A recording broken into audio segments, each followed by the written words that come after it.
Hello and welcome to the channel. कल से हमने W.B. येट्स पढ़ना शुरू किया है। नोबेल प्राइज़ विनर्स हम पढ़ रहे हैं, जिसमें रुडयार्ड किपलिंग को हम पढ़ चुके हैं, उनके इम्पोर्टेंट वर्क्स हम पढ़ चुके हैं। Then we studied about Tagore, Rabindranath Tagore, उनकी कुछ इंपॉर्टेंट पोम्स हमने पढ़ी थी। अब नेक्स्ट जो है वो है W.B. येट्स, जिनको 1923 में नोबेल प्राइज़ मिला था। उनकी लाइफ और हिस्ट्री के बारे में कल के वीडियो में हमने देख लिया था, सब समझ लिया था, पढ़ लिया था। आज से हमने शुरू की है उनकी पोएट्री पढ़ना। तो जो सबसे इम्पोर्टेंट पहली मुझे जो पोम मैंने ली है वो है लेडा एंड द स्वान। ये एक सोनेट है। सोनेट होता है 14 लाइन्स का एक छोटा सा पोम, जिसका 8 लाइन का एक पार्ट कहलाता है ऑक्टेव और बाकी की 6 लाइन्स का पार्ट कहलाता है सेस्टेट। लेडा एंड द स्वान। लेडा इसमें एक लेडी है जिसको रेप किया जाता है बाय अ स्वान, एक स्वान के द्वारा। और वो स्वान कौन है? ज्यूस, जो कि ग्रीक माइथोलॉजी में एक गॉड है। ठीक है, तो ये कैसे इसको असॉल्ट करते हैं? असॉल्ट के बाद में हेलेन ऑफ ट्रॉय पैदा होती हैं, ठीक है, जिसके बाद युद्ध होते हैं, वॉर चलते हैं। तो कैसे ये सारी चीज़ें अपना स्थान लेती है वो हम इस पोम में देखेंगे। A sudden blow, the great wings beating still above the staggering girl, her thighs caressed by the dark webs, her nape caught in his bill, he holds her helpless breast upon his breast. A sudden blow. देखिए, लेडा होती है, she was taking a bath, वो नहा रही होती हैं, और juice है वो उसको देख लेते हैं। And he was so much enchanted bye her beauty, बहुत ज़्यादा उससे अट्रैक्ट हो जाते हैं, तो वो उसको असॉल्ट करने की सोचते हैं और वो बन जाते हैं एक स्वान। ठीक है, हंस जो होता है काफ़ी बड़ा होता है। तो अचानक वो स्वान बन जाते हैं, बन के वो अचानक उन पे एक अटैक करते हैं। अब ब्लो क्या होता है? एक तरीके से अटैक या कोई आघात भी बोल सकते हैं, है ना, झटका, जो अचानक से आप आके आ जाते हैं किसी के ऊपर। जैसे हंस है, स्वान है, बहुत बड़ा होता है, उड़ के अचानक से हम कहीं बैठे और आके वो हमारे ऊपर बैठ जाए या हमारे ऊपर अपने पंखों को ज़ोर ज़ोर से फड़फड़ाने लग जाए। तो एक सडन ब्लो था, ये बहुत ही सडन, अचानक किया गया एक आघात था, अटैक था। द ग्रेट विंग्स, क्योंकि उनके हंस बड़ा होता है, स्वान बहुत बड़ा होता है, तो बड़े बड़े उनकी जो विंग्स हैं, पंख, दोनों जो विंग्स हैं, बीटिंग स्टिल, बीट मतलब लगातार वो चल रहे हैं, इस तरीके से फड़फड़ा रहे हैं वो लगातार। ठीक है, अबव द स्टैगरिंग गर्ल। अब चूंकि आप पे अचानक से कोई इतना बड़ा पक्षी आके अचानक से बैठे या आपके ऊपर फड़फड़ाने लग जाए तो आप डर जाएंगे। तो लड़की जो थी, लीडा जो थी, वो भयभीत थी, है ना। तो उस भयभीत, उस डरी हुई लीडा के ऊपर वो अचानक से ऐसे बीट कर रहे हैं, ज़ोर ज़ोर से अपने पंखों को फड़फड़ा रहे हैं। हर थाइज का रेस्ट, और आके उसके ऊपर बैठ जाते हैं। हर थाइज, उनकी जो थाइज है लीडा की, का रेस्ट, उसको सहलाने लग जाते हैं। By the dark webs. Dark webs, अब देखिए थोड़ा सा आपको आइडिया देती हूँ।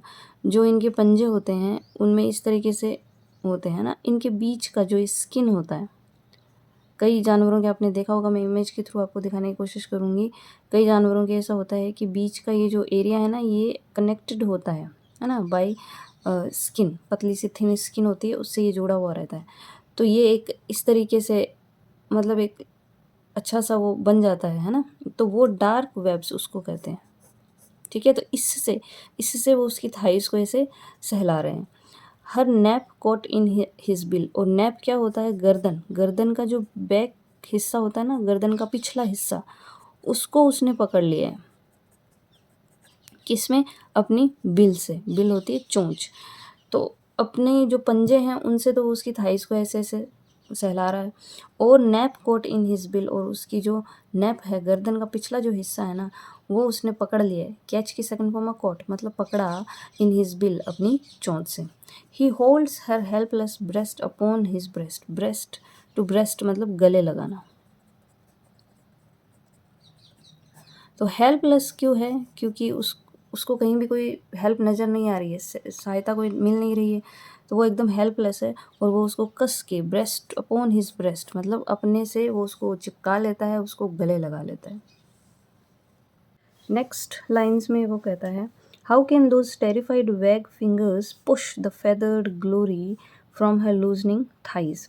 How can those terrified, terrified means भयभीत या डरी हुई, जो उसकी फिंगर्स थी, मतलब उसके जो हाथ थे डरे हुए थे, वेग थे, कंफ्यूज्ड थे, उसको समझ नहीं आ रहा था उसके साथ क्या हो रहा है।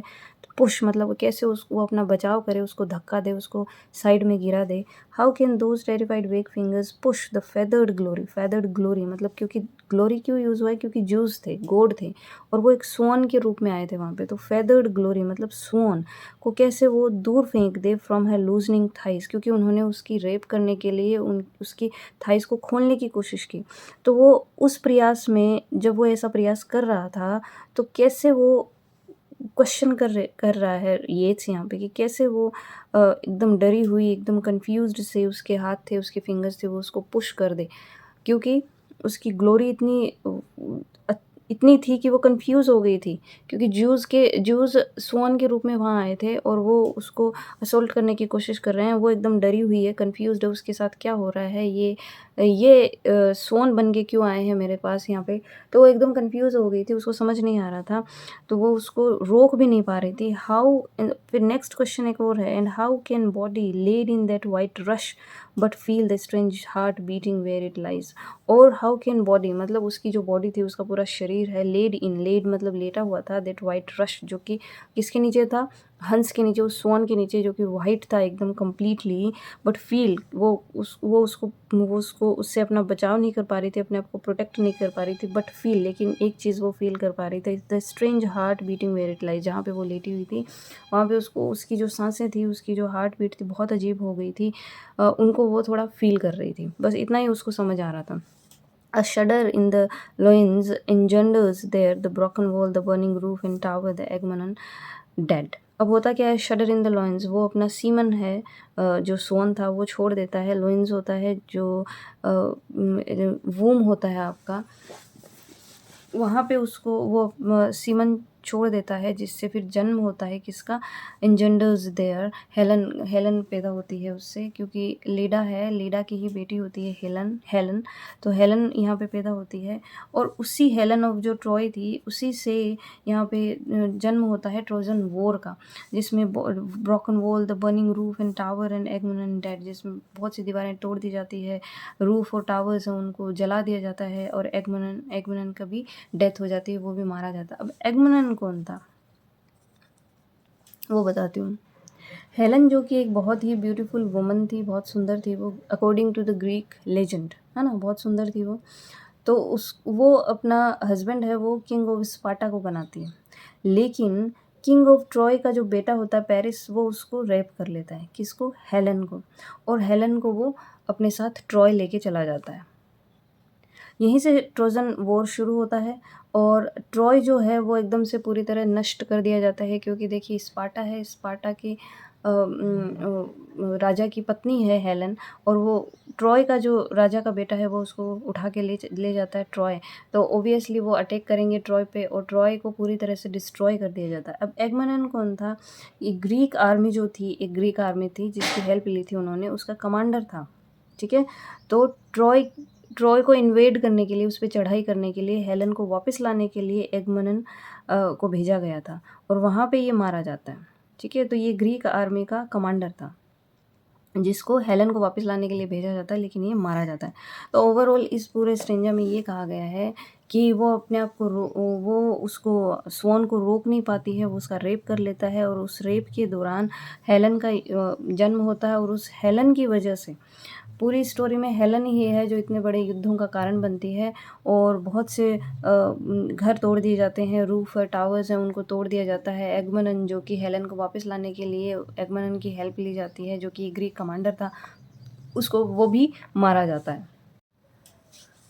अच्छा जी, हेलन का जन्म हो जाता है और ट्रोजन वॉर हो जाता है, बहुत से घर तोड़ दिए जाते हैं, रूफ्स टावर सब जला दिए जाते हैं, और एगमेम्नन है ये भी मारा जाता है। उसके बाद देखिए जब हो जाता है इसका rape, being so caught up कि इस तरीके से उसको पकड़ा गया था, so mastered by the brute blood of the air. ये brute blood of the air है, ये स्वॉन के लिए यूज़ किया गया है कि उससे वो इतना ओवर पावर हो जाती है, इतना ओवर पावर्ड हो जाती है।